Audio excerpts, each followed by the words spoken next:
Dalam setiap momen pembelajarannya kami melakukan asesmen terhadap siswa kami sehingga akhir atau tujuan dari pembelajaran itu tercapai.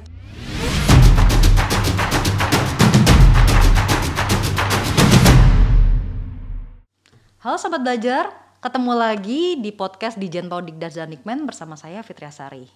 Perlu kami infokan bahwa produksi podcast ini telah menjalani protokol kesehatan yang ketat. Nah, hari ini kita punya topik yang sangat menarik mengenai metode pembelajaran campuran atau blended learning. Sobat Belajar, seperti telah kita ketahui, di masa kenormalan baru ini, sejumlah sekolah telah melaksanakan pembelajaran tatap muka terbatas. Nah, banyak di antara sekolah-sekolah tersebut yang menerapkan metode pembelajaran campuran yang mengombinasikan pembelajaran tatap muka dan pembelajaran jarak jauh. Penasaran nggak sih gimana sekolah tersebut menerapkan metode pembelajaran campuran? Nah, biar nggak penasaran lagi, sudah hadir bersama kita Ibu Siti Lianawati, Kepala Sekolah SDT Nurul Islam Pondokopi, Jakarta Timur, salah satu sekolah yang sudah melaksanakan PTM terbatas dan menerapkan pembelajaran campuran. Assalamualaikum Ibu Siti. Waalaikumsalam warahmatullahi wabarakatuh, Bu. Apa kabar ini, Bu? Alhamdulillah. Sehat baik. Ya, Bu ya? Sehat, alhamdulillah. Pagi yang cerah, insya Allah. Iya. Sehat, insya Allah, semoga selalu sehat agar bisa selalu mendampingi siswa dan para guru ya Bu ya. Iya. Ibu, ini kita mau dengar ceritanya dong Bu, mengenai pelaksanaan metode pembelajaran campuran di sekolah Ibu. Oh iya, sebelumnya mau tahu dulu, ini sejak kapan sih Bu sekolah Ibu menerapkan metode pembelajaran campuran ini? Kalau di sekolah kami sendiri melakukan pembelajaran campuran dimulai akhir Agustus 2021 ini, Bu. Alhamdulillah sebagai salah satu sekolah piloting PTM terbatas yang ditunjuk oleh Suku Dinas Pendidikan DKI Jakarta. Setelah melalui prosedur yang cukup panjang ya, kami mengisi asesmen, kemudian mengikuti pelatihan persiapan pembelajaran campuran dan akhirnya terpilih sebagai sekolah yang melakukan pembelajaran tatap muka.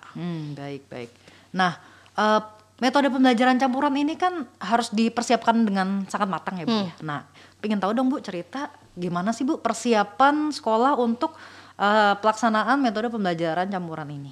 Iya, persiapan yang sudah kami lakukan dalam proses pembelajaran campuran, yang pertama memang kami harus mengenali karakteristik siswa kami terlebih dahulu. Kemudian kami harus mengenal karakteristik pembelajarannya. Lalu karakteristik tujuan akhir pembelajarannya seperti apa. Baik. Sehingga dengan keterbatasan waktu yang mungkin memang tidak selama seperti sebelumnya. Ya, betul. Kemudian tidak senormal sebelumnya lah istilahnya. Kami harus menyesuaikan pembelajaran tersebut sehingga anak-anak yang belajar secara online maupun yang datang ke sekolah dapat perlakuan yang sama dan mencapai goal yang sama tujuan pembelajarannya. Karena kan memang belum semuanya diizinkan ya Bu ya oleh orang tuanya untuk bisa hadir. Betul. Karena memang kan yang terpenting adalah kesehatan anak-anak terlebih dahulu. Jadi kami tetap mengakomodir kemauan orang tua, ada yang hadir ke sekolah maupun ada yang tetap belajar secara daring di rumahnya. Betul. Nah, tadi kan persiapannya sudah baik nih Bu. Nah, proses pelaksanaannya di lapangan seperti apa Bu untuk metode ini Bu? Proses pelaksanaannya sendiri selama kami melakukan pembelajaran campuran alhamdulillah sih lancar Bu. Gitu. Semua juga pastinya dapat dukungan dari guru-guru. Yang terpenting adalah kesiapan guru-guru. Kesiapan guru-guru, kesiapan orang tua dan siswanya itu sendiri. Jadi ketika 3 elemen ini saling bersinergi satu sama lain, saling berkolaborasi, insya Allah lebih lancar ke depannya untuk pembelajaran campuran itu sendiri. Baik, tadi pelaksanaannya Ibu ya. Nah, tadi persiapannya sudah baik, pelaksanaannya sudah oke. Nah, yang tak kalah pentingnya juga metode penilaian atau asesmen ke peserta didiknya seperti apa Bu metode pembelajaran campuran ini? Kalau di sekolah kami sendiri ya Bu, bercerita tentang penilaiannya, kami lebih banyak penilaian secara langsung gitu. Jadi bukan penilaian yang dilakukan di akhir. Jadi setiap pembelajaran kami melakukan penilaian baik secara langsung, wawancara kepada anaknya, lalu ada pelatihan-pelatihan di situ, ada banyak kegiatan-kegiatan yang kami lakukan penilaiannya secara langsung, jadi tidak di akhir pembelajaran gitu, atau yang kami sebut dengan penilaian secara formatif gitu. Jadi tidak hanya penilaian itu dilakukan di akhir semester atau mungkin di tengah semester, tapi dalam setiap momen pembelajarannya kami melakukan asesmen terhadap siswa kami, sehingga akhir atau tujuan dari pembelajaran itu tercapai, mana yang perlu dievaluasi, mana yang akhirnya perlu ditingkatkan, seperti itu. Jadi lebih cepat terlihat ya Bu ya, Betul, hasil pembelajaran dari peserta didik itu. Betul, karena kalau misalkan penilaiannya hanya dilakukan di akhir, khawatir nanti analisanya kurang tepat dalam pendampingan siswanya. Jadi sangat penting sekali sekolah atau di sekolah kami khususnya itu melakukan penilaian setiap harinya. Kemampuan anak sudah sejauh mana, kemudian materi yang disampaikan oleh guru apakah sudah tercapai atau belum. Baik. Nah, sekarang dari pihak sekolah sendiri melihat kesiapan peserta didik itu seperti apa Bu? Maksudnya apakah peserta didik itu langsung bisa mengikuti dengan baik atau bahkan atau malah justru mereka butuh waktu lebih banyak ya untuk beradaptasi, karena kan mungkin ini bukan sesuatu yang cukup baru buat mereka gitu ya. Betul. Pastinya memang perlu persiapan karena sudah hampir kurang lebih 2 tahun ya Bu. Gitu kita melakukan pembelajaran secara daring kan gitu. Anak-anak juga sudah lama tidak hadir ke dalam sekolahnya kan gitu. Jadi yang kami perlu lakukan materi-materinya adalah menyiapkan mereka untuk hadir kembali ke sekolah. Secara mental juga ternyata anak-anak perlu disiapkan karena sudah lama tidak berinteraksi dengan teman-temannya kan gitu. Jadi antusiasnya itu jangan sampai mengalahkan protokol kesehatannya. Itu harus kami siapkan. Kemudian yang kedua juga alhamdulillah anak-anak sejauh memang pembelajaran campuran yang dilakukan di sekolah, mereka sangat menikmati setiap proses pembelajaran yang ada kan gitu. Karena memang langsung berinteraksi dengan guru, langsung akhirnya siswa dengan temannya juga saling berdiskusi satu sama lain gitu. Jadi hal-hal yang memang mungkin di pembelajaran online belum ada, di pembelajaran campuran ini sudah muncul kembali. Baik. Nah, kalau pembelajaran campuran ini kan bagi sejumlah sekolah sesuatu yang cukup baru ya Bu ya. Nah, nggak menutup kemungkinan akan muncul kendala-kendala dalam pelaksanaannya. Nah, dari sekolah Ibu sendiri ada nggak Bu kendalanya? Kendala sendiri ada sih Bu kan gitu. Yang pertama adalah bagaimana akhirnya kami kan tetap harus memfasilitasi anak-anak yang belajar di rumah tadi. Tidak hanya memfasilitasi anak-anak yang hadir ke sekolah. Bagaimana akhirnya pembelajaran anak-anak yang ada di rumah ini tetap tercapai nih tujuan pembelajarannya. Baik dari segi sarana prasarana, terutama kami harus memikirkan platform yang kami gunakan untuk pembelajaran di rumah itu seperti apa. Gitu. Jadi kendala-kendala yang itu yang mesti kami harus minimalisir sekali sehingga tujuan pembelajaran yang ada di rumah bisa tetap tercapai sama dengan anak-anak yang belajar di sekolah. Kalau kendala dari sisi guru sendiri atau mungkin bahkan orang tua ada nggak Bu?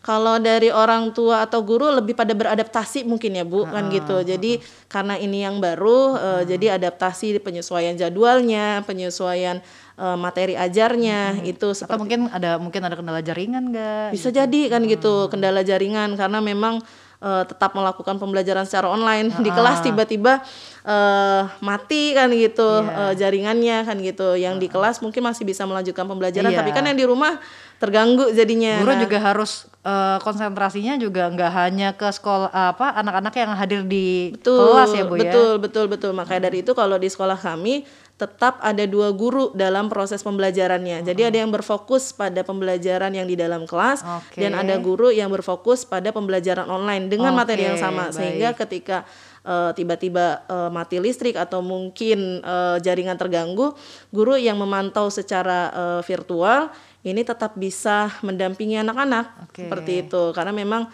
tadi ini hal yang baru masih kami adaptasi. Jadi beragam hal-hal yang mungkin bisa terjadi kita coba minimalisir gitu. Jadi biar bisa jalan bareng dengan lancar tapi meskipun modanya beda gitu ya. Satu di rumah, satu lagi di sekolah hadir gitu, karena kalau satu guru aja susah ya Bu ya. Satu guru saja kami sih terasa sulit ya kan gitu. Karena lagi ngajar atau ini mati. Bu ini tidak mengerti kan kalau pembelajaran campuran itu kan memang konsep yang kita pahami juga tidak menghalangi atau yang di rumah tetap mencapai tujuan pembelajarannya tadi. Goalnya adalah tujuan pembelajarannya tercapai. Jadi harus ada orang yang fokus juga untuk melihat situasi yang pembelajaran online. Dan baik anak-anak yang hadir maupun di rumah harus mendapatkan hak yang sama untuk memahami keseluruhan pelajaran kan ya, dan Betul mendapat sekali. perhatian dari guru. Betul sekali gitu. Jadi setelah pembelajaran tatap mukanya, anak-anak pun diberi kesempatan kalau memang ternyata yang di rumah ada yang belum dipahami untuk berkomunikasi kembali kepada gurunya hal-hal apa saja yang memang belum dipahami kan seperti itu. Baik Bu. Oke. Nah, kedepannya kan metode pembelajaran campuran ini masih kemungkinan besar masih akan terus digunakan Bu selama PTM terbatas ini. Nah, apa sih Bu yang diharapkan sekolah, manfaat yang akan didapatkan nih dari metode pembelajaran campuran ini baik bagi peserta didik, guru maupun orang tua? Kalau manfaat yang kami harapkan sih ke depannya kan gitu, bagi guru sendiri adalah ketercapaian tujuan pembelajaran.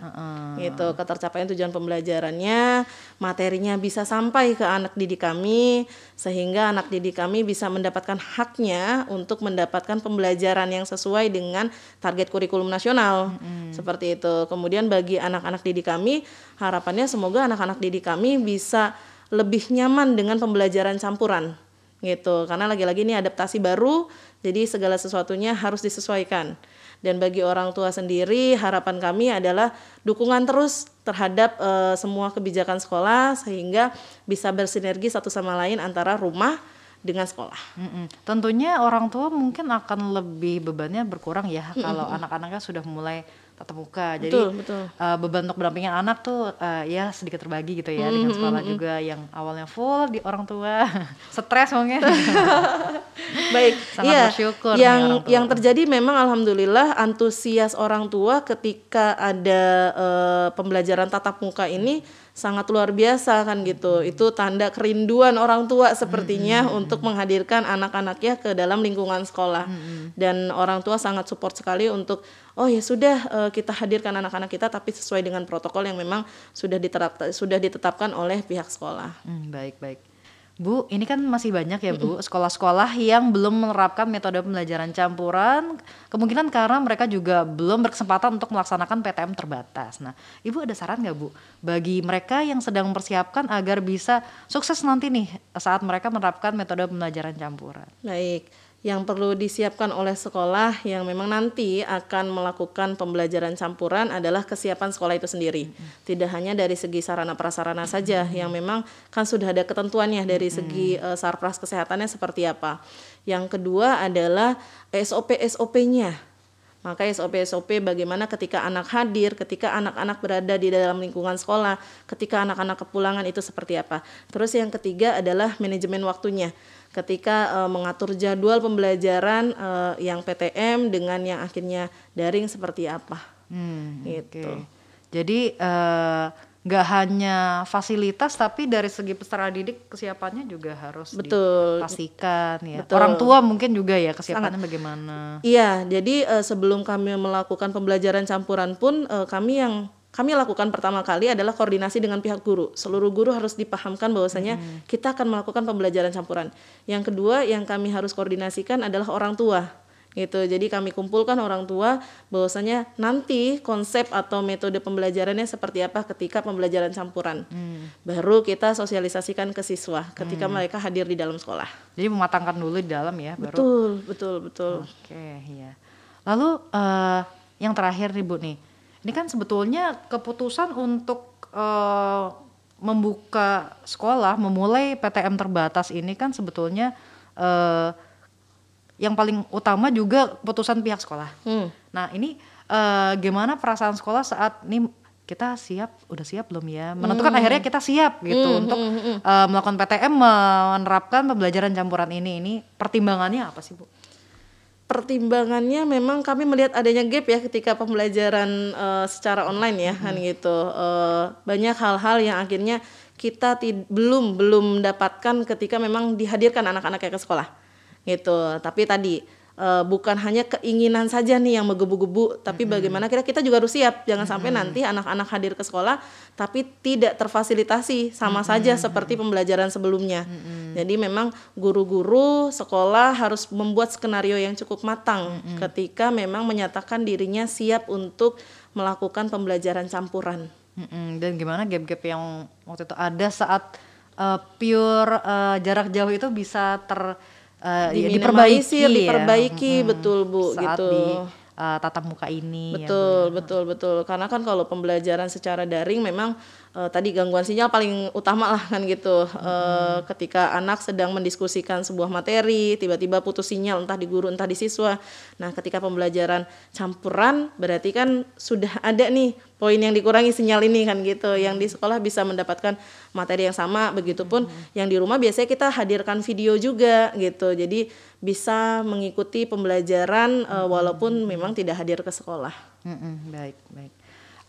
Baik Bu, silakan jika ada closing statement dari Ibu tentang metode pembelajaran campuran ini. Baik, dari kami terkait pembelajaran campuran, alhamdulillah di sekolah kami sendiri sudah berjalan dengan lancar dan semoga ini kedepannya untuk seluruh sekolah bisa juga mengikuti sama seperti sekolah kami, dibuka sekolahnya karena pada hakikatnya ada yang tidak bisa didapatkan dengan pembelajaran secara online. Jadi dengan pembelajaran campuran semoga pendidikan anak-anak kita bisa sesuai dengan apa yang kita harapkan, materi pembelajarannya, tujuan akhir pembelajarannya seperti apa itu bisa kita penuhi. Baik. Ibu Siti, terima kasih banyak ya Bu ya sudah berbagi cerita dengan kami mengenai pelaksanaan metode pembelajaran campuran di sekolah Ibu. Sama-sama Ibu, terima kasih banyak sudah diberi kesempatan. Semoga bisa menginspirasi kita semua terutama bagi sekolah-sekolah yang sesama mungkin sedang melaksanakan metode pembelajaran campuran ini maupun bagi sekolah yang dalam waktu dekat akan sedang menyiapkan metode pembelajaran campuran ini untuk diterapkan di sekolahnya masing-masing. Nah, Sobat Belajar, itu tadi perbincangan kita mengenai metode pembelajaran campuran atau blended learning. Pastikan kamu terus mengikuti podcast di Jen Paudikdas dan Dikmen agar nggak ketinggalan obrolan menarik dan info penting seputar dunia pendidikan. Nah, tunggu apa lagi? Langsung saja subscribe, like, dan komen channel YouTube kami @Dijen Paudikdasmen. Saya Fitriasari undur diri, salam sehat dan salam berani belajar berubah.